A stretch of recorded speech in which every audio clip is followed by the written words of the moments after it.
Hey everyone, in this video I'm going to be going over this Twitter user's tweets and some of the Pokemon Unite stuff that they've been posting.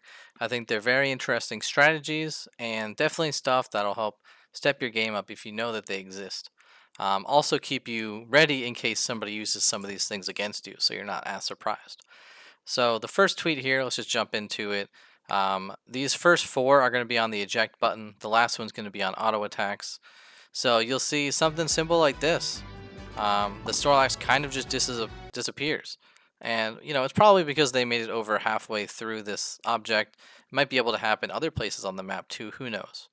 But definitely check out and maybe even test on your own some of this stuff right here, where you can get a lot of distance from the eject button. Second tweet is about using the eject button while you're using a move. That's what the next three ones really are. So as you can see in this, Snorlax can use Heavy Slam, which allows you to jump and then stun the ground under you. He obviously didn't make it to the substitute, but that's okay because this person discovered that you can use the move, you can use the eject button as you're using the move, and it gives you, close to double the distance for this move in specific, just because you can use them in combination.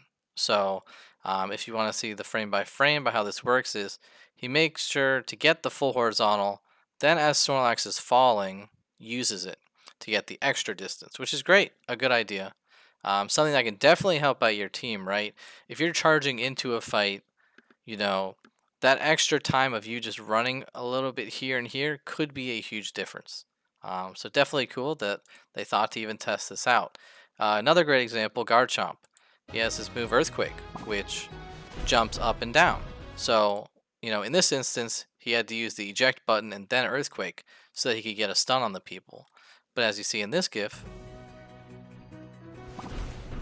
they're going to get within range of the Earthquake just by immediately casting it and then using eject, which again is a fantastic thing. Another example of this is Talonflame. So the ult, sadly or not sadly, who knows, does not go through walls. It's probably for the best that it doesn't, because even you might just want to ram someone into the wall, not, I don't know, run them through the wall or something. That would just be odd. But yes, the ult does not go through walls. However, if you use the eject button as you're going through a wall, you can actually go to the other side while still in the ultimate or the unite move, which is super cool. If you want to see how this works, it goes pretty fast.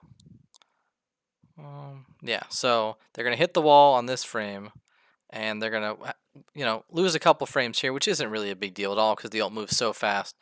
Then use the eject button and go right through. And if you want to somewhat figure out the distance and stuff like that, you can see the GIFs. It rivals essentially the Flicker in Dota 2, the Flash in League. If you just want to think about ways to use this item for other, moves and other Pokemon, just think about it like that, or at least that's how I look at it. Then the last situation is these two GIFs right here, and you'll notice, we'll start off with this one first, that they're going to use 3 auto attacks, a move, and then another auto attack. And that's because they discovered that auto attacks don't have a cooldown shared with using any moves. Now, everyone knew that with auto attacks on auto attacks, how you can attack walk or walk while attacking. And I'm sure some people knew about this, but I didn't really see anything that documented this. So 1, 2, 3, 4. You can see how they went right back to attacking. They had 3 auto attacks, the move, and then another auto attack. And I'll count it down here as well. So 1, 2, 3, 4, right? You can see they lose a fragment of a second just because they're actually using a move, but it's still very important. So this is just a couple things that they've posted. They also have some tweets that detail, strategies that they have for the game. These are some more GIFs and stuff, but they were, I don't know, they just have some other tweets about maybe how they're setting up their controller. I know they tweeted some lane stuff somewhere in here. I don't know Japanese. I guess that's that probably. So just check out their Twitter if you want. Obviously, you should go take some of these ideas and test other things out yourself when the game's released, because these will just further people's knowledge of the game, and not necessarily abuses, but ways to really take hold of certain battle items that you can have in a fight. Because obviously, you only get to pick 3, and only one of them is really the active. which in this case is the eject button, but I'm sure other things can be used in other great ways too. If you do find anything out, just let me know, so that I can share it with people, or you can share it with people and just send me the video that you make. Any way that more people can know about discoveries is great. Thanks for watching.